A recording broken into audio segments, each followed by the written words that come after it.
Dreaming of trading your cubicle for a beach in Portugal? Well, grab your laptop because the Portugal Digital Nomad Visa is still a go. Oh, yeah. It's definitely still an option. Even with some new updates for 2024. But, hey, before we get into all that, Right. don't forget to check out the description for some sizzling travel deals Yeah. on flights, hotels, and accommodations Seriously. to jumpstart your Portuguese adventure. Now, the burning question on everyone's mind, Yeah, what is it? what exactly changed with this visa? Well, the minimum income requirement just went up a bit, but don't sweat it. Right. We're going to break down all the details right here, right now. Awesome. And hey, stick around till the end because we've got a special bonus for those of you who are serious about making Portugal their new home office. All right, let's get into it. Okay, so let's unpack this. What's the new income requirement we're looking at? So for individual applicants, it's now 3,280 euros per month, Okay, up from 2,750. I see. And just so you know, this is tied to Portugal's national minimum wage. Okay, which is 4 times this amount. Interesting. So expect this to change yearly as the minimum wage adjusts. Okay, so let's say I want to bring my partner, or maybe even my whole family. Yeah, Does the income requirement go up even more? you bet it does. For couples, it jumps to 4,100 euros a month. Wow. And for each child you want to bring over, add another 216 euros per month on top of that. Okay, so that's a pretty big jump for families. It is. Are there any other options if someone doesn't quite hit that monthly income? Definitely. You can show proof of savings instead. Oh, okay. So, for example, let's say a couple's applying together. Yeah, They would need to show savings of at least 9,840 euros. got it. And for each child, you need to show 2,592 euros in savings. That's really good to know. It offers a little bit of flexibility. Right. Are there any other changes applicants should be aware of? Good news on the paperwork front. Oh, tell me more. You no longer have to apply for a NIF up front for the visa itself. Okay, so for those who don't know, Yeah. NIF, that's a tax identification number. Right. So that makes the initial application process a little easier. Exactly. But what if I decide to stay longer and apply for that 2-year residence permit? That's where it gets a bit different. All right. Well, you don't need the NIF for the initial visa. All right. You will need it if you go for that 2-year residence permit later on. Gotcha. So it's good to know that's down the line. Right. All right. So besides the financial requirements and that NIF change, are there any other key updates? One more important thing. Okay. Health insurance. Oh, yeah, of course. You'll need international health insurance with at least 30,000 euros in coverage, Makes sense. just in case of any medical expenses. Right. So that seems pretty reasonable. Uh-huh. Is that specific to this visa or is that pretty standard for most visas? It's pretty common for a lot of visas, not just Portugal. Right.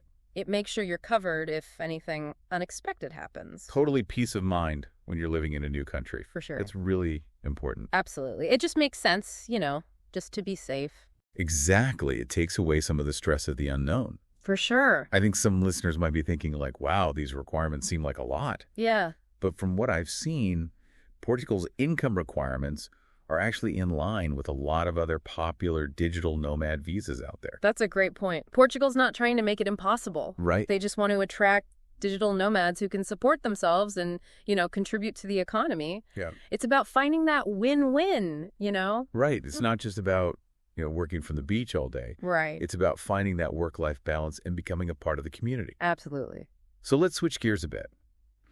We've talked about the practicalities of the visa, Yeah. but what makes Portugal such a hot spot for digital nomads in the first place? Now we're getting to the good stuff. Right. It's a mix of everything, Yeah. Stunning natural beauty, vibrant culture, amazing food, Oh, the food. and a very affordable cost of living. Right, especially compared to other places in Western Europe. Plus, I've heard the people are so warm and welcoming. They are. And let's not forget that amazing weather. Oh, yeah. How could we? Who wouldn't want to trade in gloomy skies for some sunshine? Right. Sunshine most of the year. Yeah. You can enjoy outdoor activities, explore those charming villages, Yeah. embrace that Mediterranean lifestyle. Love that. It's no wonder so many digital nomads are choosing Portugal. It's the charm. It is. And from a practical standpoint, Portugal has a really well-developed infrastructure. Uh-huh. Reliable internet co-working spaces. Yeah. Easy to get around. Those are all key factors. Yeah, that's crucial for us digital nomads. It is. Got to stay connected and productive. For sure. Plus, Portugal's location within Europe makes it easy to hop around to other countries. Oh, yeah, totally. Whether it's for a weekend trip or, a longer adventure. Right. It's like a gateway to all these different places. So it's more than just a visa. Mm-hmm. It's a whole new way of life, Yeah. Immersing yourself in a new culture. Absolutely. Exploring breathtaking landscapes, connecting with other people from all over the world. It really is a global community. It is. And that's what's so great about it. So we've covered the visa updates, the perks of Portugal, the allure of the digital nomad life. Yeah. But before we wrap up, remember that bonus I mentioned? Oh, yeah. You piqued my interest. What is it? Well, for those of you seriously thinking about making Portugal your new remote work haven, Yeah. we've got a little something special. Okay. Remember those hot travel deals on flights, hotels, accommodations I mentioned earlier? I do. We've actually partnered with some incredible travel companies Really? to offer exclusive discounts just for our listeners. Wow, that's amazing. So whether you're looking for budget-friendly options or something a bit more luxurious, Nice. we've got you covered. That's like having a personal travel agent. Right? We want to make sure you have all the tools to turn your Portuguese dream into a reality. I love that. So to get those exclusive deals, just head down to the description below and click on the links we've got there. Awesome. You'll find a variety of options for any budget or preference. This is perfect for anyone ready to swap that home office for a beachside co-working space. Absolutely. Save some money and, make the most of the experience. Make the most of it. For sure. And speaking of making the most of it, if you enjoyed this deep dive and found it helpful, we encourage you to hit that like button and subscribe to our YouTube channel. Yeah, come on, guys, help us out. For more insightful dives into fascinating topics. Don't forget to click that bell icon to get notified. Yes. We've got some amazing deep dives coming up. We do. Covering everything from sustainable travel to personal finance advice. So much good stuff coming up. It's going to be great. We love hearing from you. We do. So leave a comment below and let us know what you think of the Portugal Digital Nomad Visa updates. Yeah. What are your thoughts? Or if you have any questions, we're always happy to engage with our community. Absolutely. We're all about building a supportive community. Of learners and adventurers. That's it. Okay, so before we officially wrap up this deep dive into the Portugal Digital Nomad Visa updates, I want to leave our listeners with something to ponder. Oh, intriguing. We've talked about Portugal's efforts to attract digital nomads. Right.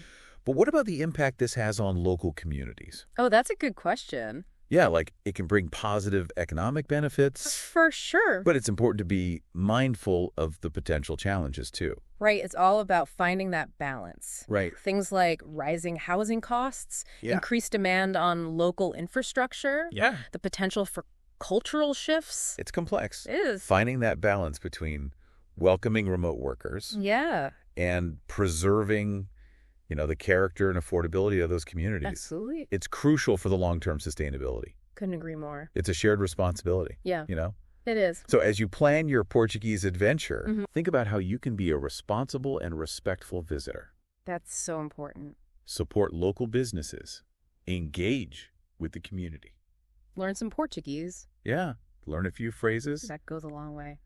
Be mindful of your environmental impact. All great ways to contribute. By approaching digital nomadism with, awareness and responsibility, we can create a positive and enriching experience. Yeah, for everyone involved. Both for ourselves and the communities we visit. Exactly. It's all about finding that harmonious balance. Well said.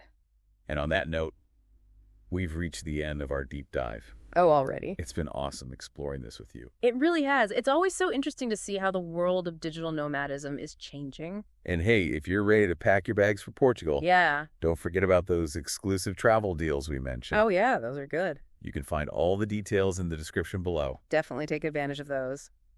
All right, so before we sign off, let's do a quick recap of what we talked about. A recap is always helpful. So first things first, that Portugal Digital Nomad Visa is still a real possibility. Oh, yeah, absolutely. For anyone who wants to work remotely. Definitely, while there are some new updates, it's still very achievable. Right, so double check those numbers.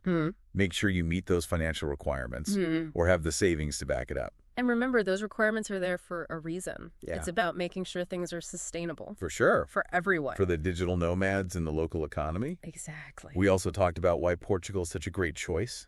We did. It's a beautiful country. It is those landscapes, the culture, the food. The people are so friendly. And the weather, of course. Oh, yeah. Can't forget the weather. It's hard to beat. It really is. Plus, Portugal's got that solid infrastructure, you know? Good internet co-working spaces. Easy to get around. All the things digital nomads need. All the essentials. To stay connected and productive.